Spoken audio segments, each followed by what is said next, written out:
Mga kababayan, ilang araw na po din na hindi umattend si A.R. De La Serna, si travel companion ni Attorney Harry Roque. Ngayon, sumipot na. No? Sabi ko, aba, himala. Wala. No? Wala si Attorney Harry Roque. Samantalang nandito si A.R. De La Serna. Sabi ko, paano kaya yun? Paano magsasalita? Paano magsasalita, no? Si De La Serna, no? Ngayon, mga kababayan, merong mga katanungan na po, no? Ayan, may mga katanungan na ho, mga kababayan, kay De La Serna na hindi niya kayang sagutin agad-agad dahil syempre, baka mas lalo siyang maipit kapag hindi siya nagtanong. So ngayon, pwede bang tawagin ko yung lawyer ko? Ganon, si De La Serna, mga bossing. Pwede bang itanong ko muna ang isasagot ko doon sa lawyer ko? Sabi naman nila, okay, sige. Pumasok yung lawyer, mga kababayan, hindi ko alam, parang kamukha yata ni ni Ninong Ray, mga bossing. Pero putulan mo ng buhok, kamukha na din ni Attorney Harry Roque yung lawyer niya. Nung umarap yung lawyer, mga kababayan, tinanong ni Congressman Ace Barbers. Sabi, sino ang nagpatawag dito? English na lang. Ayan. Who contacted you to be the lawyer of Mr. De La Serna? Ayan ang tanong. Sagot ng lawyer. Attorney Roque, Your Honor. May pa-lawyer si Attorney Roque. Ibang klase. Ha? Talagang nakasupport kay Papa AR, ha? May pa-lawyer ho, mga kababayan. So ngayon, ang naging sisteho, sabi ko, ay hindi, baka lang. No? Sabi, ay pakiulit nga po, lawyer, congressman, kung ano po yung tanong ninyo. Di nakaupo na si lawyer.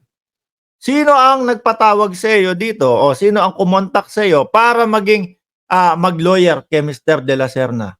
Sabi mo si Attorney Harry Roque. Yes. Confirm, mga kababayan. Klaseng iba si Attorney Harry Roque, ano? Meron ng palabas ng bansa, meron ng pa-lunch, meron ng pa-dinner, at hanggang sa Kongreso, meron na din pong pa-lawyer, mga kababayan.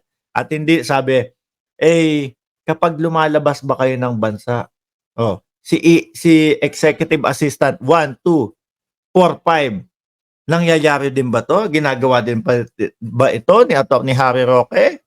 No, kay assistant niyang 1, 2, 4, 5. Kasi executive assistant po, number 3 si De La Serna. Hindi po. So, ibig sabihin, favorite ka. Opo. Anyway, mga kababayan, Diyos ko po, Lord. Ibang klase itong dalawa na to. Sana makita natin, no? Sa susunod na hearing si Attorney Harry Roque at maitanong lahat yan. Attorney, bakit meron ka pang meron kang meron ka pang pa-lawyer kay De La Serna? Ano po ba ang pagtitinginan yung dalawa? Yan! Ang magandang katanungan po, mga kababayan. Pero, ang ending po, isa po sa napag-usapan, no, na importanteng mahalaga, importante na, mahalaga pa.